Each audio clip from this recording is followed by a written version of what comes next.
Buenas tardes, mi nombre es Andrés Abarca y esto es un espacio para hablar del séptimo arte.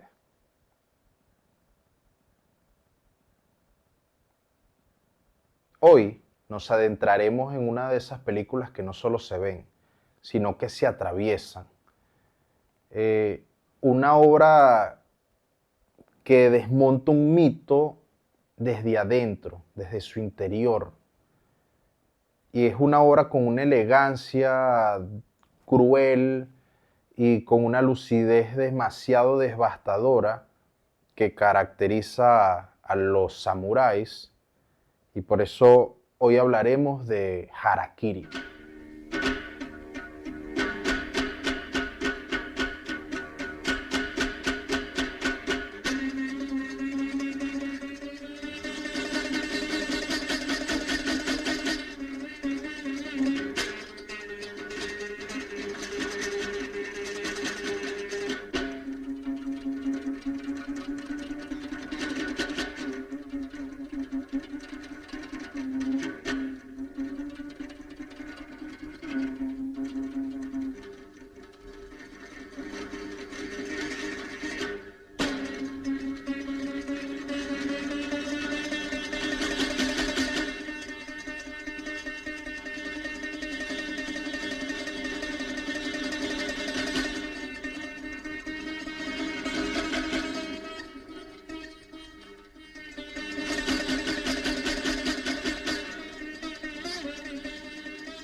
Harakiri es una película dirigida por Masaki Kobayashi en el año 1961 y estrenada en el año 1962. Kobayashi es un director profundamente crítico con sus películas. Él es crítico hacia el poder político, el poder monárquico, y él está absolutamente consciente de que el lenguaje audiovisual, el lenguaje cinematográfico, es una herramienta moral. Además de Harakiri, dos de sus películas más reconocidas son Kawaii-Dan, o en español sería El Más Allá, y otra es La Rebelión de los Samuráis. En Harakiri, Kobayashi despliega un lenguaje audiovisual extremadamente calculado, donde responde intencionalmente a su narrativa y a su ética. Uno de los elementos más notorios es el uso constante del dolly in y el dolly out. Estos movimientos fueron utilizados para revelar los espacios y las reacciones de los personajes en la película. Además de eso, guía la mirada del espectador hacia el objeto y el objetivo emocional y moral del personaje. El movimiento de cámara en el dolly in, dolly out o en sus paneos anticipa completamente lo que es la acción. Esto acompaña las decisiones de los personajes y subraya el peso interno de lo que está ocurriendo en la escena. Otro recurso que encontrarás en esta película es el del crash zoom. Todos conocemos el crash zoom porque a nivel contemporáneo es una técnica que utilizó y puso muy de moda a Quentin Tarantino con Kill Bill. Pero el crash zoom es un efecto o es un movimiento de fotografía, de lente, que se utiliza más que todo en el cine japonés o asiático.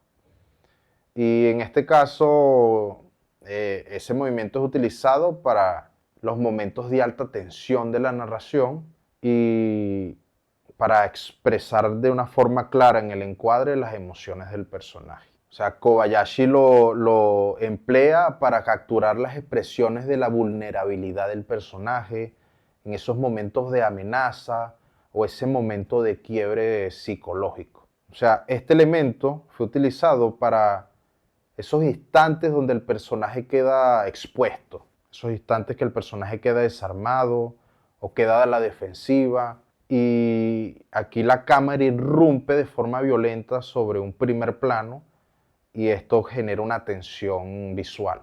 y te adentra en la narrativa de lo que está ocurriendo, la emoción, el impacto, la revelación o la amenaza.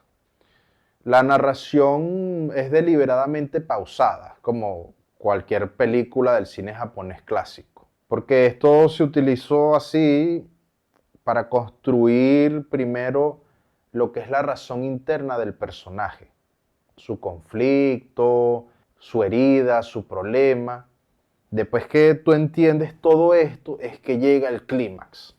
Y el clímax es contrastado completamente con el inicio de esta narración, de esta película. Esto no es una elección también estética, esto es una elección dramática porque esto representa lo que es la cultura japonesa y también representa lo que es el drama, porque el drama primero establece, va cargando de tensión y después viene lo que es el momento de explosión. En cuanto a los ángulos de la cámara, Kobayashi me pareció que fue increíble también. También es tratado normalmente por otros directores de cine asiático, japonés, que son ángulos bajos. Y estos ángulos bajos son completamente coherentes porque los japoneses, en su cultura, no sé si en la modernidad será así, pero ellos acostumbran en los momentos de conversación, de monólogos, de cualquier cosa, tener una postura que le llaman seiza. Y esa postura es que están sentados sobre sus piernas. O sea, como arrodillados, sentados y están a nivel del suelo. Para mí estos ángulos lo utilizó Kobayashi también para construir lo que serán las jerarquías del poder. O sea, cómo el poder se impone. Llega un momento que el poder, el personaje baja y está al mismo nivel que el otro en una narración. Bueno, van a ver que tampoco está al mismo nivel, sino que tiene un escalón más arriba que el personaje que está pidiendo el objetivo de la película, que está pidiendo el harakiri. Pero esto hace, este ángulo hace que se imponga el poder, que también muestra cómo se quiebra el poder y también muestra cómo revela que el poder es una ilusión. Eso lo logra con el ángulo de la cámara. Un acierto narrativo enorme es que gran parte de la historia fue desarrollada en una sola locación.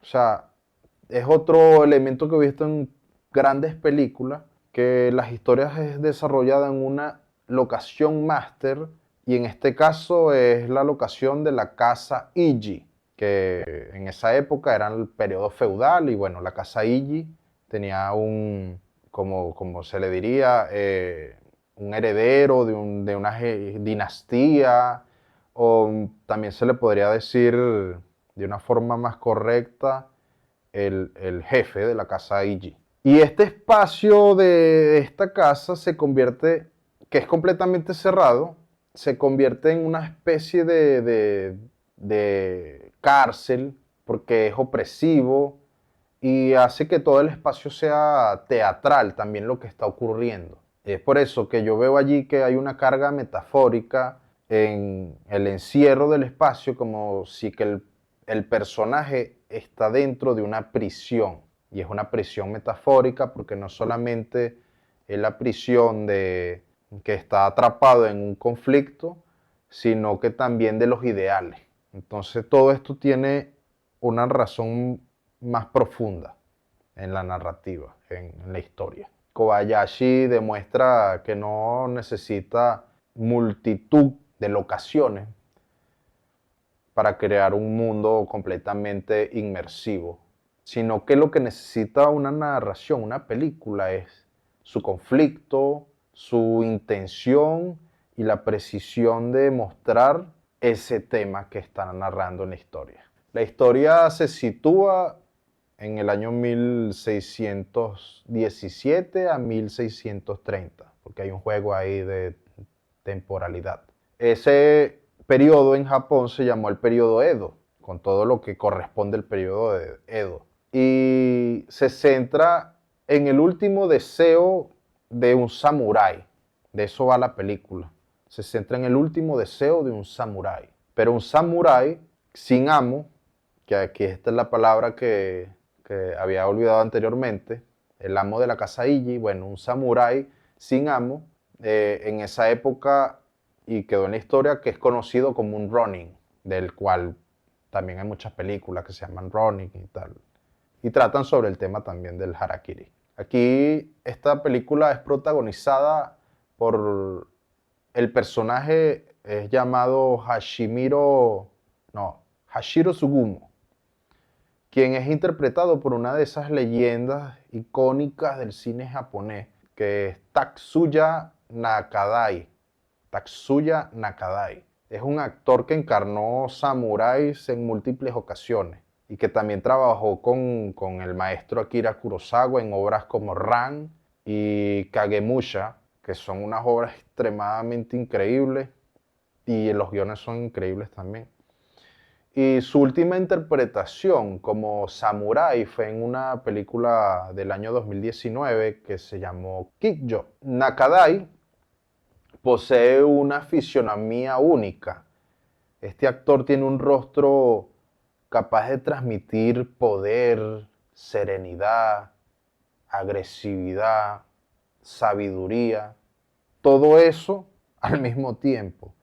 O sea, las líneas que se marcan en su rostro, dominó completamente su fisionomía para expresar emociones. Además de todo ello, la voz que tenía, o sea, y su presencia corporal hacía que se convierta en un vehículo perfecto para interpretar personajes legendarios de la cultura japonesa como los samuráis. Harakiri está estructurada claramente en 3 actos, aunque su narrativa fragmentada y el uso de los flashbacks lo hacen sentir un poco más compleja. El guión está claramente estructurado en 3 actos. El guión es una adaptación de una novela llamada Ibun Ronin Ki, que fue escrita por Yasuhiko Takiguchi. La adaptación fue realizada también por Takiguchi junto a otro guionista que se llamó Shinobu Hashimoto, quien años más tarde Hashimoto también volverá a colaborar junto a Takiguchi en la película de La Rebelión del Samurái. Hashimoto es muy importante como guionista en ese periodo del cine japonés clásico y también trabajó en historias increíbles como la que conocen o tienen que conocer, que es Rashomon, que es dirigida por Kurosawa. Y aquí también puedes ver aquel elemento de lo que es el flashback y los cambios de tiempo y temporalidades, y hasta de punto de vista. El género al que pertenece esta narrativa es conocido en Japón como el Jidaigeki. O sea, el Jidaigeki es lo que en términos occidentales para nosotros sería lo que es la tragedia clásica. En los primeros 5 minutos entendemos con claridad dónde estamos, cuándo ocurre la historia, qué ritual rige todo este mundo y cuál es el objetivo del protagonista.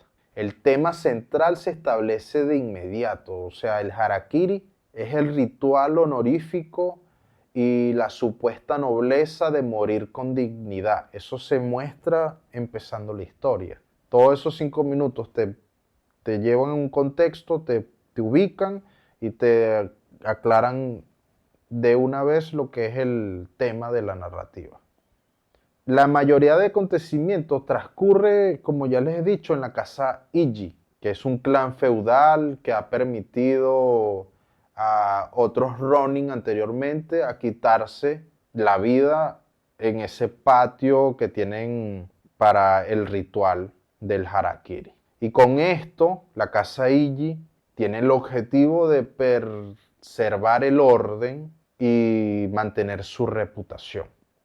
A través de un primer flashback se narra la historia de un samurái que llegó antes de Tsugumo y pidió el mismo, llegó a pedir el mismo objetivo, o sea, el mismo fin. Este samurái que llegó antes que Tsugumo tuvo un final completamente atroz y es una parte bastante cruda de la historia de la película, porque a través de su palabra, como él está pidiendo el harakiri, lo obligaron a que se lo hiciera con su espada, pero las espadas de este samurái eran de bambú y no tenían filo.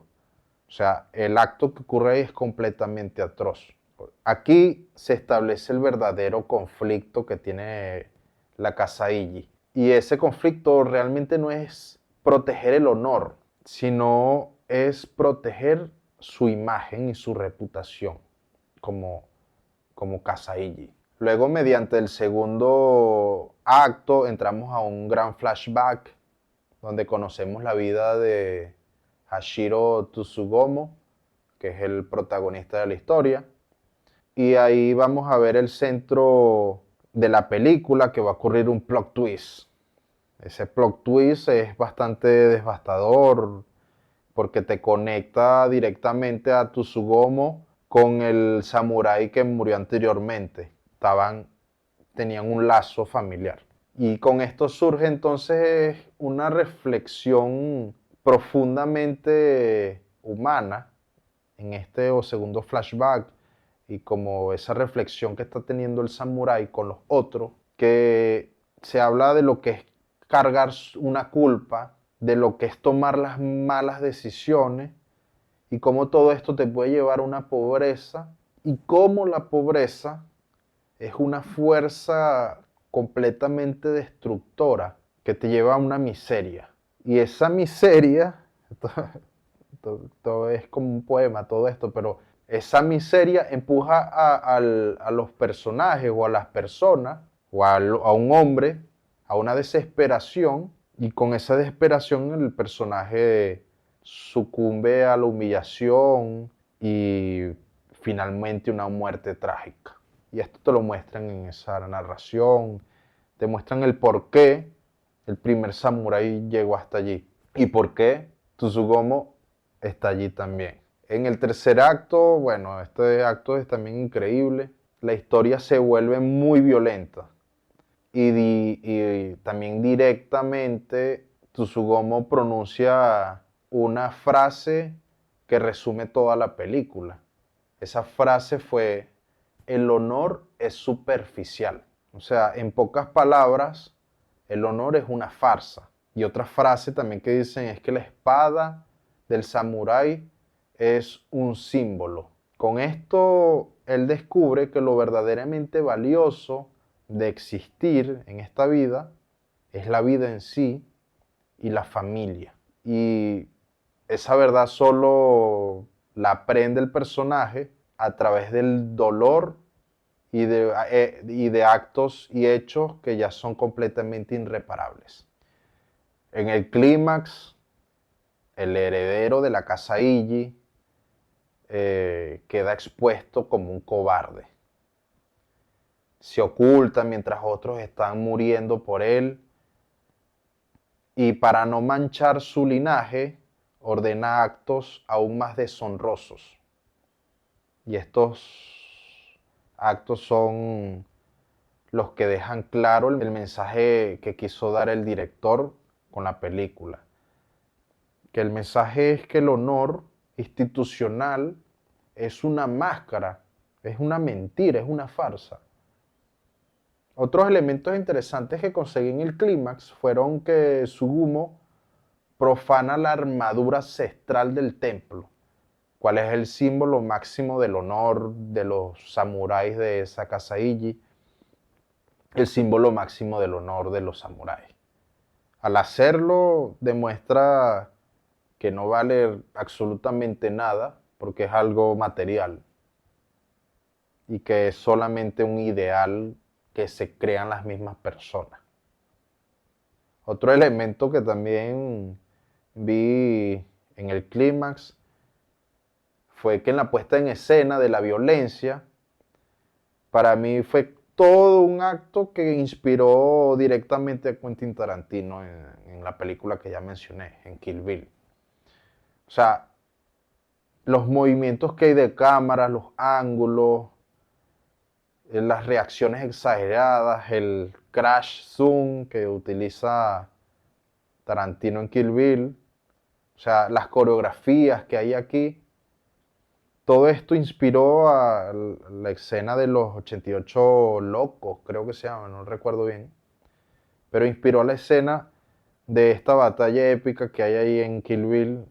Un elemento fundamental y muchas veces subestimado en Harakiri y en muchas películas es lo que es la música. Aquí la música fue compuesta por Toru Takemitsu, una de las figuras más influyentes de la música contemporánea japonesa y del cine de autor.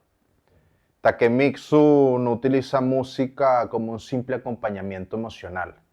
Aquí la música funciona como lenguaje narrativo, como un sistema de señales que preparan, que conectan y que sugieren lo que viene a continuación en la narración. En varios momentos de tensión en la película, cuando algo está por ocurrir, emerge una música profundamente japonesa con ese carácter de ritual y ese carácter minimalista. Y esta música no subraya la acción. O sea, esta música crea ese puente entre la narración que anticipa el quiebre y predispone al espectador de lo que va a ocurrir o lo que o intensifica lo que está ocurriendo.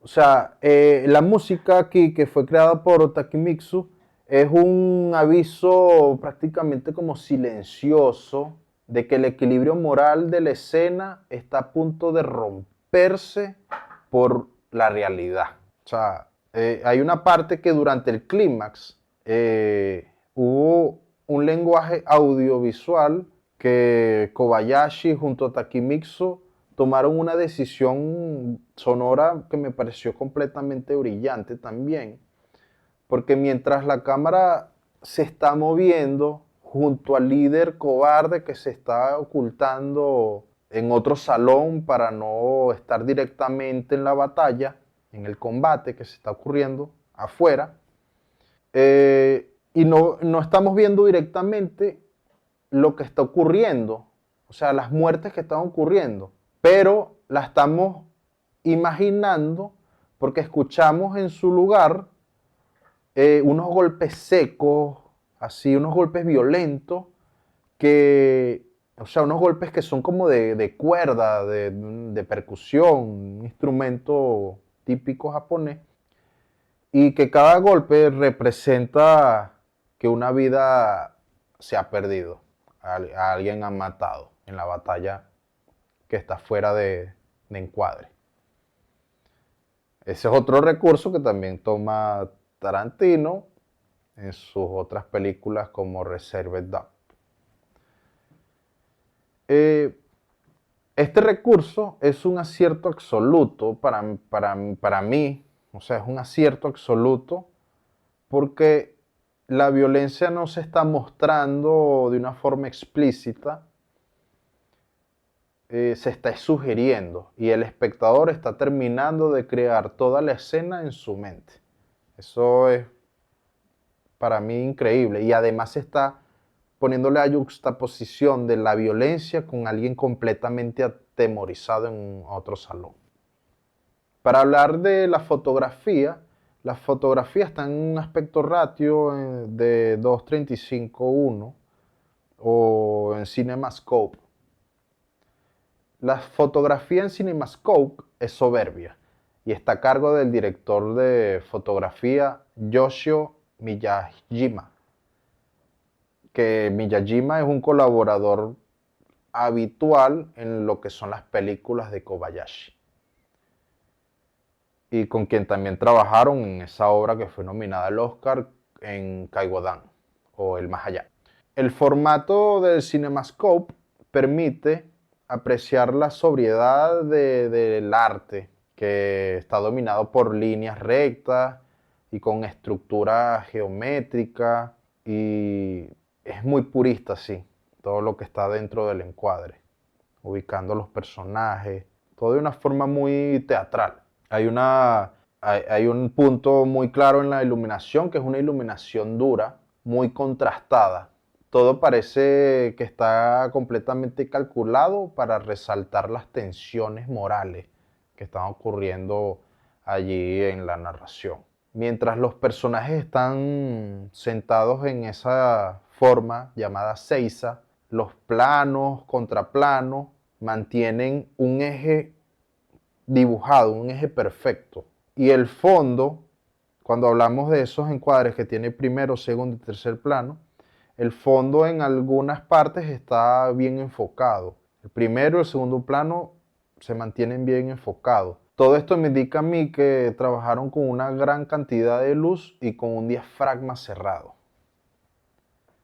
Probablemente usaron un lente 50 milímetros y todo esto lo que evita es una separación excesiva de lo que era el fondo con los personajes que están en primer y segundo plano por el 50 milímetros, que no es completamente un angular y está entre el angular y el teleobjetivo.